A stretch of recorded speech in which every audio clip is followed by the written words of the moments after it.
Hey everybody, welcome back to this Think Business Live episode with Brian Granade, yoga teacher and owner of Red Lotus Yoga.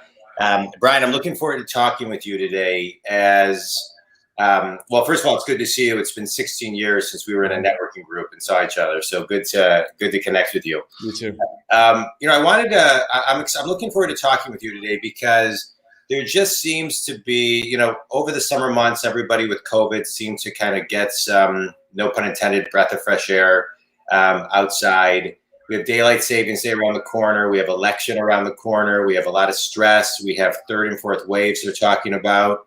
And as a yoga teacher, I thought we could start off by talking about just how to get people back to center and the importance of breath. Yeah, I mean, in addition to everything you just said, you've got a lot of parents now who have their kids at home. Correct, right? Which is even, if you thought life was stressful, now it's even more. So, part of the problem that parents are having or people are having is that is the quiet time alone, the me time, and you have to schedule it now.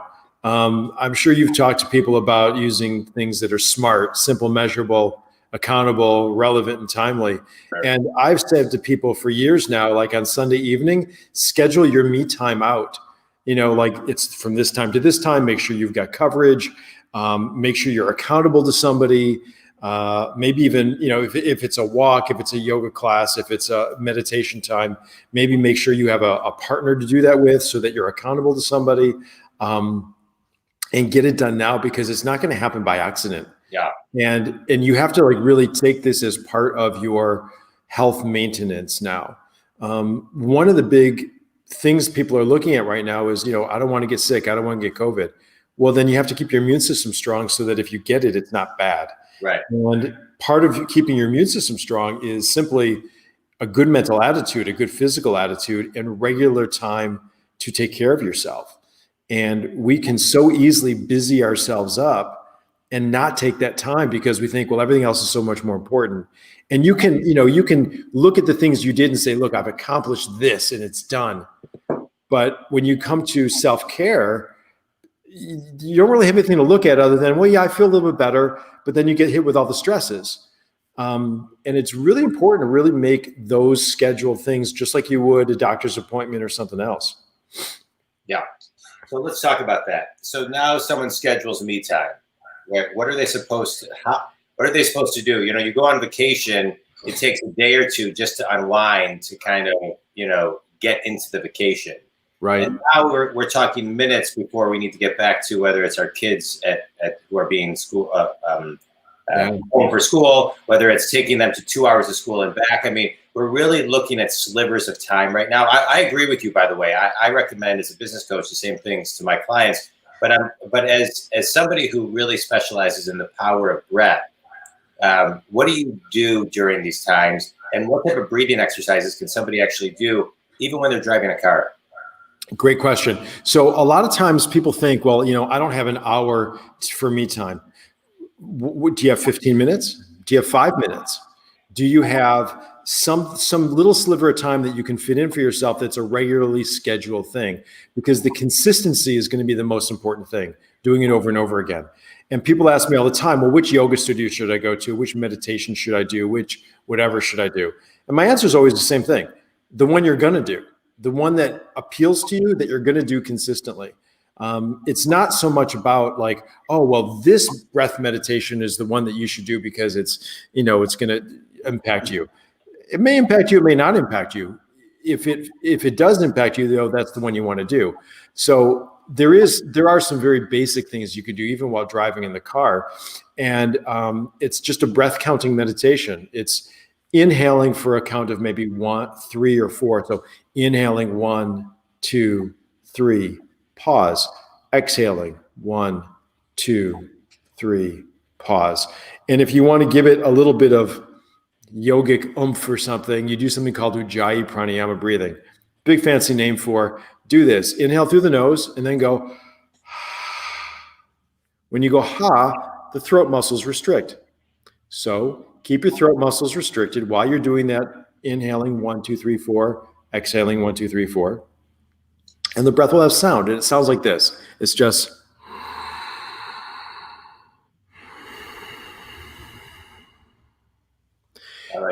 Deep breathing is going to activate what's called your vagus nerve. The vagus nerve is attached to your lungs and your heart, your liver, your kidneys, endocrine system, hormone systems. It's spider web throughout your body. And deep breathing activates that, which immediately activates your parasympathetic nervous system and it calms you down. So deep breath through the nose only, long inhales, long exhales, being mindful of the breath.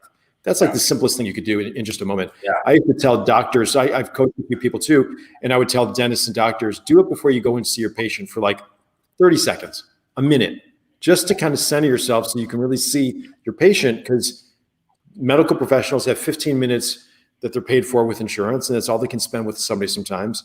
And you can then see your person and not just, okay, what's your problem, and then run off. Yeah. No, I love what you're talking about, just taking that time to breathe and giving people some easy tools to do that. I want to go back to something you talked about, because you talked about SMART goals. And one of the things I always loved, I've been doing yoga. I'm 48. I've been doing it since I was about, I would say, in my probably 30, so maybe 18, 20 years. But one of the things I always loved about yoga was it was, in a way, goalless, right? I could only do it I was so goal oriented, right? Like people who are listening, SMART goals, everything was goaled out. And I was so goal oriented. This was something where I couldn't set a goal my body would only do what my body could do. Right. And so, talk about just the nurturing element of absolutely how to kind of live your yoga. Because I think a lot of times in business and in life, we're not as nurturing, but on the mat, we maybe are so more. Right. So there's yoga on the mat, and then there's yoga off the mat. And what I like to think of it is that when you're on the mat, sometimes you're stressing yourself. Sometimes you're reaching your edge. Sometimes you're reaching your physical capacity or your mental capacity, depending upon the day, right? So if you've had a really bad day and life's going sideways, you get on your yoga mat and it's like, I've got a chance to breathe now.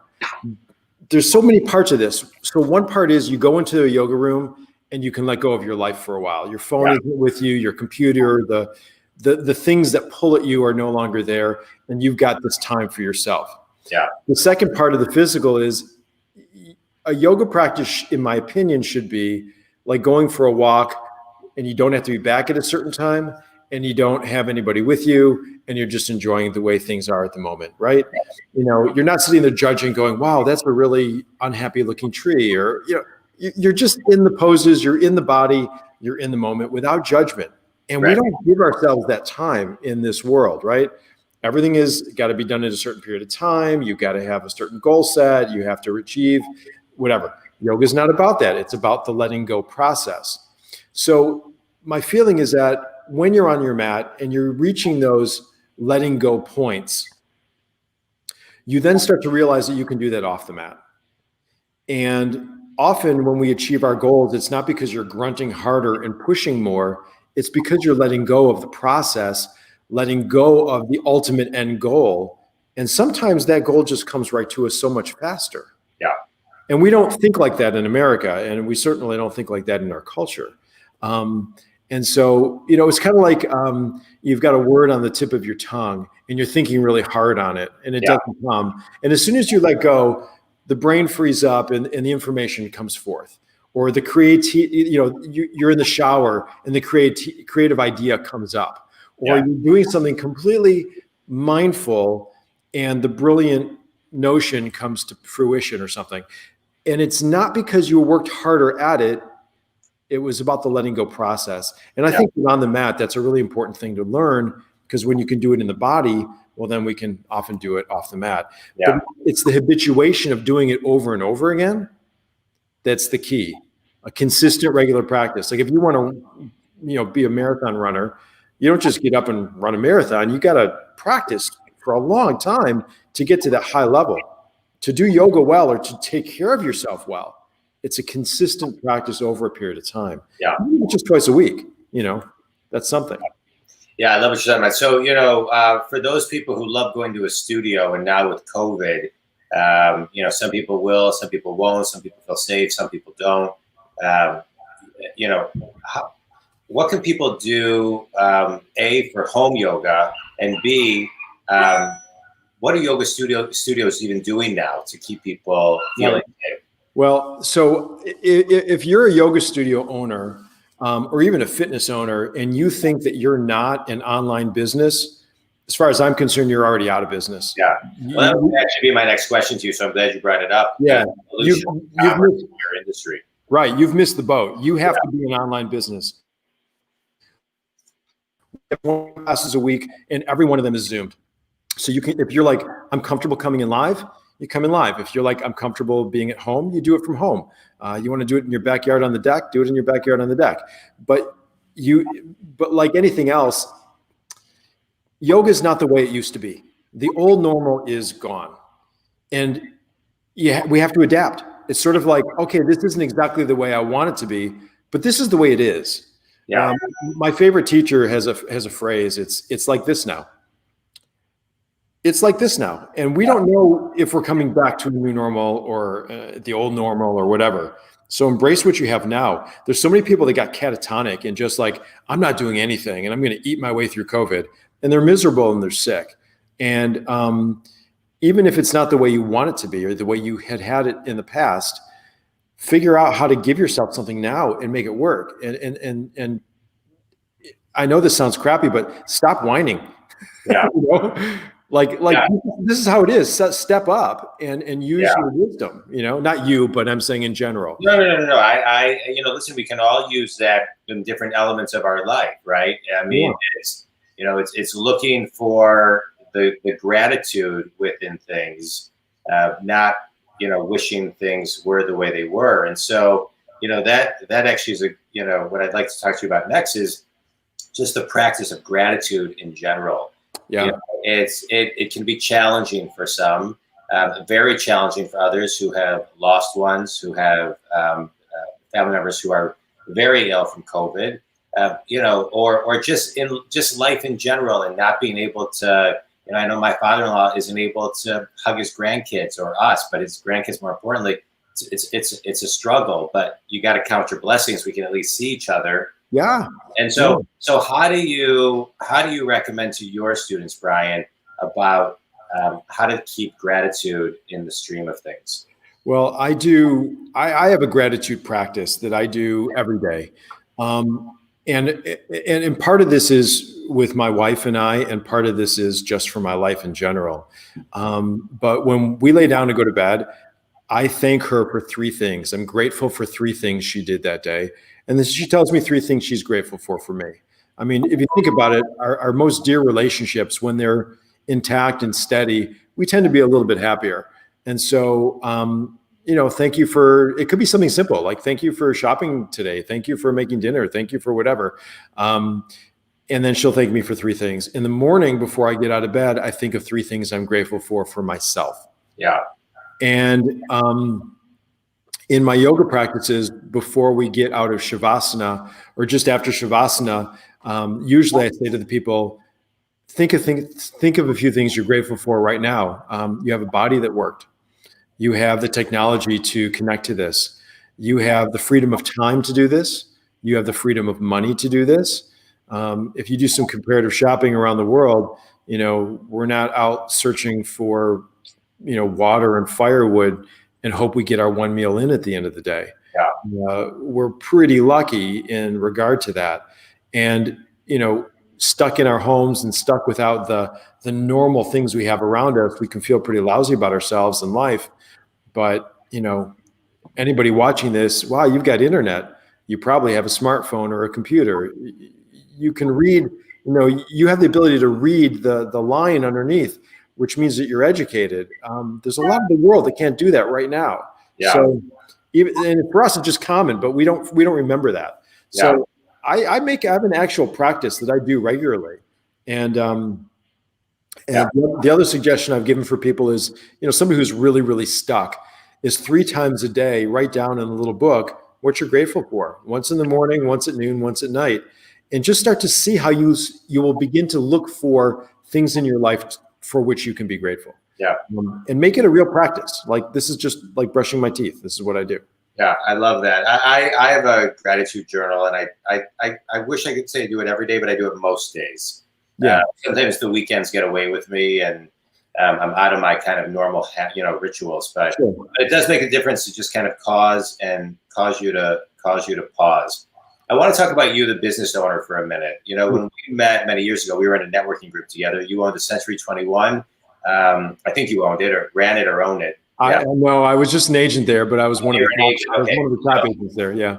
So I thought you maybe had a franchise or something. So you were an agent there. You're selling homes, and then I remember you just kind of quit that business and opened up a yoga studio, I think in the city of Detroit, if I remember correctly. Maybe I'm wrong. It was so you're close. I was selling real estate. I was doing really well. I was completely burned out, completely miserable. I didn't have a good business coach, which was the problem, like you. You'd only been coaching back then. And I started doing yoga and I loved it. And then somebody said to me, Brian, if you had 6 months to live, what do you want to do? You want to sell houses or you want to teach yoga? Because I was teaching yoga part-time at that point. And I said, I'd rather be teaching yoga. I'm much more passionate about it. I'm engaged. I love what I do. I love working with people and in that capacity. So I picked a date and I decided to transition to real estate. But the kicker was is that, I was making $250,000 a year. And this is in the late 1990s. So how do you justify giving up the money, right? How do you say to somebody, all right, you're probably going to earn a third of that maybe. And, here's a great job. Yeah. But I thought if the only way I could justify it in my head, if I got cancer, if I had a heart attack, if I had a bad lawsuit, a bad car accident, I could say, I've had my come to reality moment and I'm going to make a shift now. And I didn't want to go out that way. I wanted to go on my terms, which is much harder, but I did it. And I had a lot of support. I think my parents still think I'm a little crazy, but it saved my life really. And because I could have manufactured a heart attack or cancer. If you try hard enough, you will. Yeah. So that was the transition. I think that's great. A success minus fulfillment equals failure. Tony Robbins always says, and that quote has changed my life. So I love when I talk to people who have done something where they're just more fulfilled and they follow their passion. So I think that's really inspiring. And I think we're going to start to see a lot more of that, especially with COVID, where people are getting back to personal values. And I'm seeing a lot of people start their own businesses, maybe a side business or a full-time business. They just want more freedom, and they've reorganized their priorities based on it's like this now, right? So I mean, it is what that is.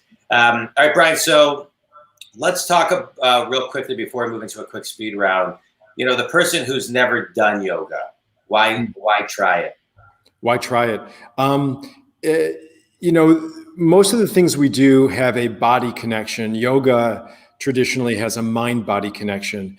And when the mind and body are working really well together, we can create a greater sense of harmony and happiness and well-being inside.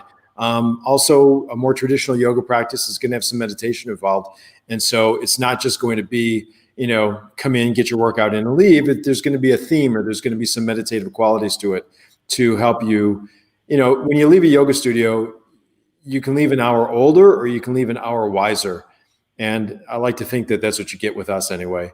I love it. And again, it's a chance to, there's no phones in here. Chances are there's no loud music in here, but there's a good physical sensation like you did something, but mentally, there's something that happens with that mind-body connection. Let me ask you a question. What about at-home yoga? What should people do at home if they can't afford anything, or maybe they can afford Beachbody for $99 a year or however much that is? What's a home solution? Well, one of the keys to the home solution is making sure that, one, you have a scheduled time. Two, you can close the door in the room you're in and let everybody stay outside. Keep your phone away from you. Keep your distractions away from you so that you can have the most fulfilling experience you can in the time that you're gifted. Yeah. And I know that's hard with kids and, people running around and spouses working from home now and, more noise and less space and all the rest of that stuff. And I always, and going back to it, which is the best one you should do, which is the best practice, the one you're going to do. And even though it may not be what you're going to do forever, it's what you're doing now. And in a month, it might be different. And in 2 months, it might be different again. And that's okay. It's okay to explore different things, but find the one that just speaks to you the most. Yeah. And if you're like, I'm not into all the oovy groovy meditating and breathing and philosophy, I just want a good workout. There's a million of them out there. Go find one. Yeah, I love it. All right, Brian, you ready for a quick speed round? Knock it out. Yeah. Best business book and why? Why We Do What We Do in Business and Life by Charles Duhigg. Oh, that sounds like a good one. What is it called? Why We Do What We Do in Business and Life by Charles Duhigg. Duhigg. Nice. All right. Best piece of wisdom you ever received? Say it again. Best piece of wisdom you ever received? It's like this now. Yeah, that is a good one. One piece of advice to all of the young adults who recently graduated college, who are in a world right now where it's like this now. Yeah. Best piece of advice, step back and take a breath. And you now have the opportunity, instead of rushing into a job that you have to do, you have a chance to choose a job that might be more aligned with who you are. It may not be the job you do forever, but the more you find jobs that are more aligned with you, you'll go from good job to good job to good job, rather than unhappy job to unhappy job to, all right, now I got to make a change again. I think that's find out what you align with now, and it'll lead to more things you align with later. Yeah, I love it. Brian, tell everybody your ideal client, where you're located, how to get a hold of you, all that other great stuff. All right. Well, we are Red Lotus Yoga. It's redlotusyoga.com. All of our classes are offered online and in person. And we're in Rochester Hills, Michigan, 248-601-9642. And we look forward to seeing you. You'll find me on Facebook. You'll find me on YouTube. I've been posting a lot of yoga wisdoms out there, so you'll see a lot of that online too. I love it. Brian, I can't thank you enough. It's great catching up with you 16 some years later. I love seeing how you built your business. I love how you talked about gratitude, the breath, pausing, leaving yoga an hour older versus an hour wiser. Just great stuff. And I appreciate you sharing. And I think all of us getting present with it's like this now is really, really important. So I appreciate you sharing that. And think community, if you are looking to do some yoga, reach out to Brian. And Brian, I can't thank you enough. It was great to see you. John, great to see you. Namaste. Namaste. Thank you so much. Have a great day. Thank you for this opportunity. It's my pleasure. Anytime. Thanks so much. Yep.